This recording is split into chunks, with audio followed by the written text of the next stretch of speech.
Class 9 exercise number 2.2।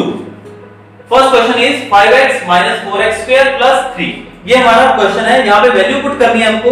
पहले में दिया गया है value of x is equal to 0।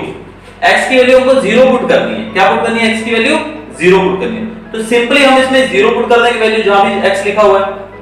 अब आप देखेंगे x की वैल्यू जो रहेगी 5x की जगह पे 0 डाल दो, माइनस 4x स्क्वायर यानी कि x की जगह पे 0 डाल दो, प्लस 3। अब 5 into 0 0, 4 into 0 0, 0 का स्क्वायर भी 0 ही है, प्लस 3। आगे इनको सबको ऐड करो, 0 minus 0 0, 0 plus 3 3। तो दिस इज योर आंसर। समझ में आया? 5x minus 4x square plus 3 जब वैल्यू पुट किया हमने x का वैल्यू 0 तो आंसर विल बी 0, यानी कि wherever there is x, जहां पे भी x है वहां पे वैल्यू पुट करनी है हमको 0। आपने 0 पुट किया तो सब सॉल्व हो गया। अब इसके बाकी सम्स जो 3 है वो आप खुद करोगे, यानी कि मैं अब सेकंड क्वेश्चन ले रहा हूं इसका। Find p is equal to 0, p1, p2 for each of the following polynomials। अब दूसरे क्वेश्चन के अंदर क्या दिया गया है? सेकंड सम जो हमारा है उसमें क्या दिया गया है? सम नंबर 2, सेकंड सम ले रहे हैं, सेकंड का फर्स्ट का। It is y square minus y plus 1। so this is our question। अब इसमें p की वैल्यू इन्होंने 3 दी गई है, यानी कि पहले p की वैल्यू ली है 0, देन p की वैल्यू ली है 1, देन p की वैल्यू ली है 2, सॉरी x की वैल्यू ली है 2। यहां पर x की वैल्यू पहले हमें 0 लेनी है, फिर x की वैल्यू 1 लेनी है और फिर x की वैल्यू 2 लेनी है। मैं एग्जांपल दे रहा हूं करके। पहले हम x की वैल्यू 0 डालेंगे किसी क्वेश्चन के अंदर, यानी कि x मतलब यहां पर y दिया गया है तो y ले सकते हो आप, ठीक है? जो भी वहां पर दिया गया हो x या y उसको आप ले सकते हो। यहां पर y दिया गया है तो y की जगह पे 0 रखेंगे, यानी कि 0 का स्क्वायर माइनस 0 प्लस 1, तो इसका आंसर आ जाएगा आपका 1। अब हम y की वैल्यू पुट करेंगे 1, 1 का स्क्वायर माइनस 1 प्लस 1, ये हो जाएगा 1 माइनस 1 प्लस 1, 1 मतलब 1। तो आंसर विल बी 1। आंसर हमारा आएगा 1 ही आएगा। 1 स्क्वायर का 1 ही रहेगा, 1 माइनस 1 0, 0 प्लस 1 1, तो आंसर हमारा 1 ही आ गया। So this is the second answer. अब तीसरा हम लेते हैं, इसमें वैल्यू इज y, y की वैल्यू है 2, 2 पुट करेंगे 2, यानी कि this is the first one, this is the second one and now the third one, यानी कि y स्क्वायर, y की जगह पे 2 का square minus 2 plus 1, 2 to the 4 minus 2 plus 1, 2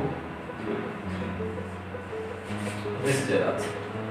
तो यहां पर हमने y की वैल्यू एक बार 0 पुट किया, आंसर आ गया, फिर y की वैल्यू 1 पुट की तो आंसर आ गया, फिर y की वैल्यू 2 पुट की तो आंसर आ गया। तो इस तरीके से हमारा जो सम है हमें सॉल्व करना है, बाकी सम्स आप खुद ट्राई करेंगे अपने आप। देन थर्ड क्वेश्चन पे आते हैं हम। Verify whether the following are zeros of the polynomial indicated against them। अब यहाँ पर तीसरे क्वेश्चन में वेरीफाई करना है।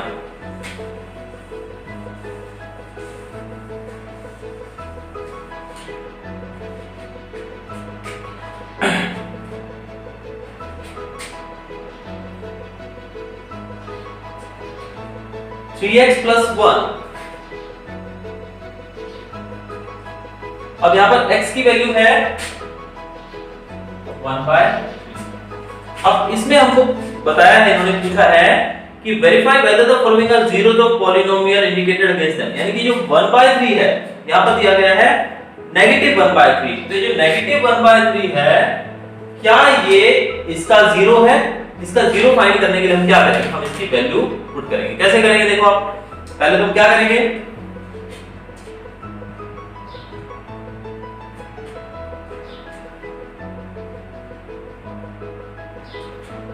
तो जीरो फाइंड करने के लिए, यानी कि px is equal to 3x plus 1। अब यहां पर इन्होंने वैल्यू क्या दी हुई है? वैल्यू दी हुई है -1/3। अब यहां पर दोनों जगह पर हम -1/3 वैल्यू पुट कर देंगे। क्या वैल्यू पुट करेंगे? -1/3। अब यहाँ पर x की वैल्यू इन्होंने क्या दी गई है, -1/3। अब ये हम यहाँ पे पुट करेंगे वैल्यू 3 into -1/3 प्लस 1। अब यहाँ पे आप देख रहे हो ये कैंसिल हो जाएगा, ये दोनों कैंसिल हो जाएंगे हमारे 3 और 3, तो यहाँ बचेगा हमारा -1 + 1 0।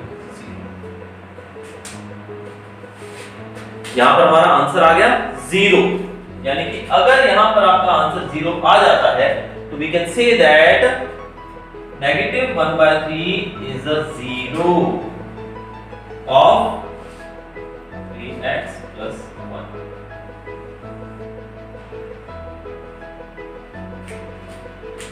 अगर आपका यहाँ पर आंसर 0 आ जाता है वो वैल्यू पुट करने के बाद, तो इसका मतलब कि ये जो 0 दिया गया है this is the 0 of this, और अगर यहाँ पर 0 नहीं आता है तो हमारा आंसर आएगा नो, कि ये 0 नहीं है।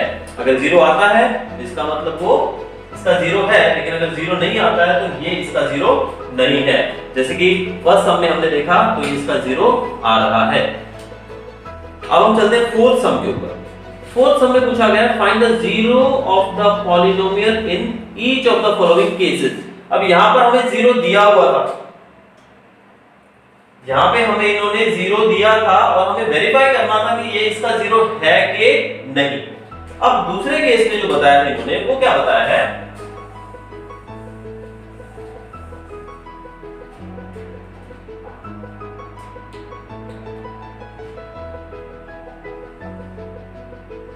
फोर्थ के फर्स्ट सम में हम देखते हैं। क्वेश्चन है हमारा, सम है x = x + 5।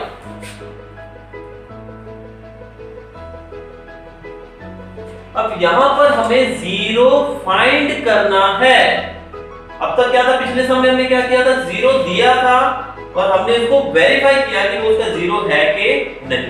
लेकिन अब हम देखेंगे कि ये जो हमारा पॉलिनोमियल है इसका 0 हमें निकालना है। इसका 0 कैसे निकलेगा, इसका 0 निकालने के लिए हम क्या करेंगे, x + 5 = 0, यानी कि इसका 0 कब निकलेगा, जब हम इसको इस तरीके से, यानी कि इसको ऐड करने में 0 आना चाहिए। तो अगर x = ये +5 है, उधर जाके -5 हो जाएगा, यानी कि when we will put the value of when x = -5, तो इसका पहला 0 क्या है, नेगेटिव। अगर हम x की वैल्यू -5 रखते हैं तो आप देखिए -5 + 5 = 0, तो यानी कि हमें 0 फाइंड करने के लिए हमें इस तरीके से x की वैल्यू हमें -5 मिल जाएगी। तो यानी कि ये 0 फाइंड हो गया हमारा। इसका 0 फाइंड होने का मतलब कि यहाँ पर जो भी वैल्यू पुट करेंगे उसके बाद यहाँ पर 0 आना चाहिए, तो इसको बोलते हैं फाइंड द जीरोस। ये सम भी बाकी आप खुद कर सकते